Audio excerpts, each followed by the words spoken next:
nature of your emergency?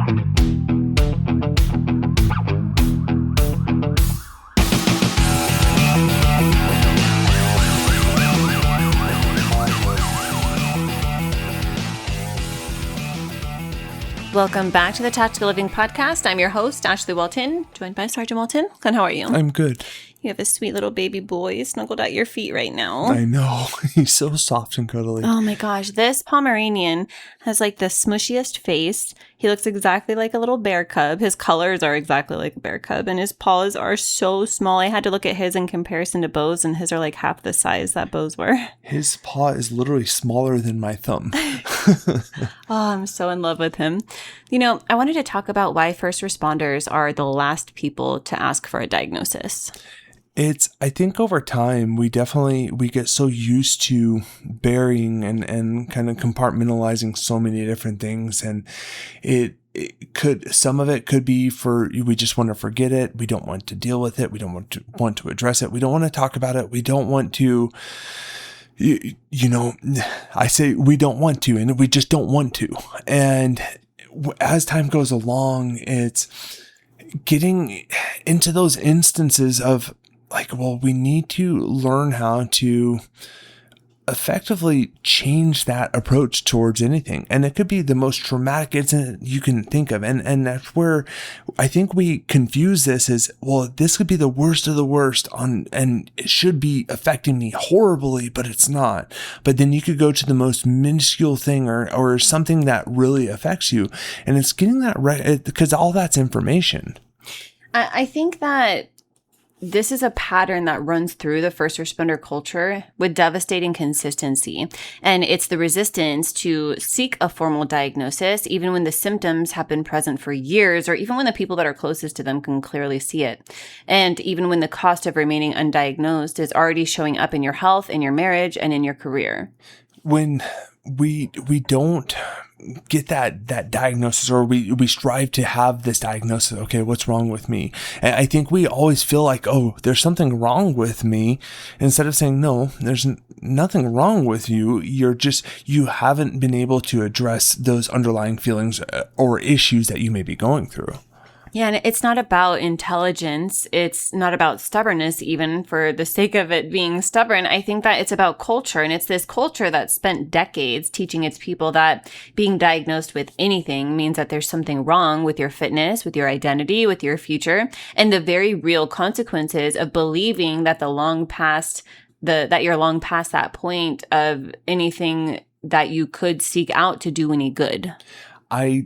You said you hit the nail on the head there. That actually, it's one of my biggest things that frustrates me is I know people that specifically they say, oh, well, I'm not smart enough to do this. I'm not, I don't have the intelligence to be able to move past this. Well, I think that's a scapegoat. That's us, leaning into this, oh, well, I can't do this because I'm not smart enough to do that. I think when we start leaning into that because the society has told us that's what we've always been told growing up, that's us putting a Band-Aid on a bigger problem. Well, what have you done to look outside of the normal that you've grown up with of this is what you were told? Well, okay, if you say you're not intelligent enough, okay, what does intelligence look like? Yeah, the psychological concept here is diagnostic avoidance and occupational identity threat. And this happens when individuals resist seeking or accepting a clinical diagnosis despite that significant or ongoing symptom. And it's not because they're unaware of something wrong, but I think it's a lot of the times because that label feels more threatening than the condition itself. Yeah, I think when we start having this label on us, and that's, I think, one of the biggest things in the first responder realm is, we start labeling people on a regular basis that we go out and deal with. Like, oh, well, he's just a victim or she's just a victim. And we start, instead of looking at the human nature side of it, instead of just saying they're a victim, you just start seeing, okay, well, we don't know anything about that. We do the same things to ourselves. We label our partners, okay, this person is so-and-so. They don't know how to deal with anything, or this is all they go out and do. And we start assigning labels to anything and everything we do and every person that we deal with. You know, I want to make a point here because I think that it has nothing to do with the first responder. I think that the medical field is partly to blame. I think that admin are partly to blame. I think that the academy is partly to blame. I don't think it's that individual officer or first responder at all. And an example that I'll share is how many times have we heard somebody say, I am a diabetic, versus I have diabetes. And it's that same thing with somebody who might be concerned about a diagnosis of PTSD, for example, especially working as a police officer.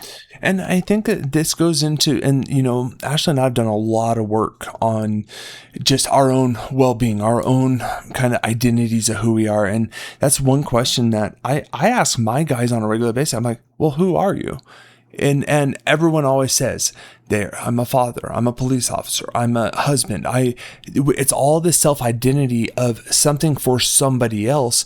But in all reality, who are you? People don't do the work to figure out who they are personally. They always use the scapegoat of I'm somebody else this is who my identity is. Yeah. And, I think too that this often looks like recognizing symptoms in yourself, but then refusing to have them confirmed by a professional, or even using the job as a reason to avoid the appointment that keeps getting pushed back. Yeah. I really think that it's something we always start striving more and more for that next step. And we should always strive to have that next step, but not so much to where that's your only identity. That's who you identify yourself as. I really want to reinstate that this is something it's super important to both of us. Don't be so identified as this is who I am. And it can change. You can change that, your own perception of who you are in this given time. Something else that I see is this fear that a diagnosis is going to end your career before understanding what will actually help to be able to rectify things. When you have that diagnosis, to be able to start rectifying those things. And, I've looked at this from the very beginning of my career. I'm a cop. I definitely am a cop, but that's not who I am personally. And when you start building that and you have that self-diagnosis or that clinician diagnosis of who you are, and you start building that throughout your career, like my entire career has been based on wanting to, strive for the best retirement and to be able to enjoy my life to the fullest in that meantime leading up to that. Not many people set themselves up and look at the retirement goals on the end phase of it. You want to look at yourself and say, okay, where do I want to be when I retire? Not who do I want to be when I retire? Something else really interesting that I see is you might be watching a colleague get diagnosed and then feeling both recognition and then relief at the same time that it wasn't you. And that's where that burden, you feel like, oh, well, that burden's off of me because now that all this attention's on them.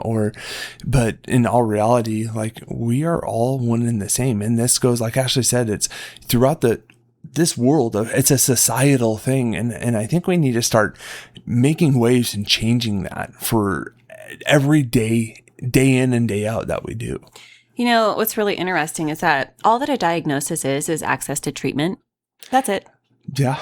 And I look at it this way, I go to the doctor to get diagnosed for something, and most doctors nowadays, so one of my guys just recently, he had a phone call. It was a phone appointment or a Zoom appointment, and he's talking with the doctor.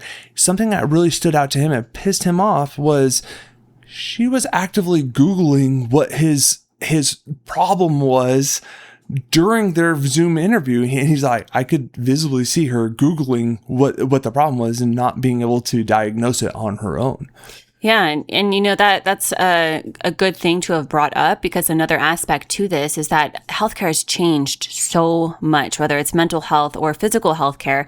I myself just did the Amazon One Medical for the very first time, where I'm essentially talking to an AI agent for 5 minutes, sending them a picture of my skin, and then getting, an aesthetic ointment for my skincare regimen, whereas I would have had to have spent, half a freaking day and waited who knows how long just for an appointment to go in to see a dermatologist. So, there's really no excuse nowadays for us to not be able to access any healthcare that we choose to.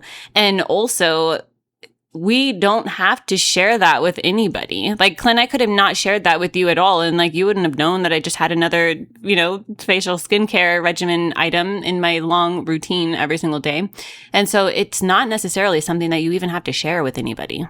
Yeah. And there's so many things that being able to get out of your comfort zone when it comes to that. And I have to say, when we first started this kind of whole journey of the self-development, this kind of understanding of the traumas associated to being a first responder and everything like that, the world has shifted substantially when it comes to all of that. And it's good to see, but there's still the pushback from law enforcement, from first responders in general. And that goes across the board of what we see on a regular basis and the options of getting that help when it's needed. I hope you've gotten some value out of today's episode. If you have, do us a favor, drop a review, subscribe down below, and as always, know that I'm sending you a long, tight hug from my home. This episode is brought to you by Progressive Insurance.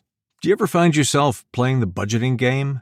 Well, with the Name Your Price tool from Progressive, you can find options that fit your budget and potentially lower your bills. Try it at Progressive.com. Progressive Casualty Insurance Company and Affiliates. Price and coverage match limited by state law. Not available in all states. To yours.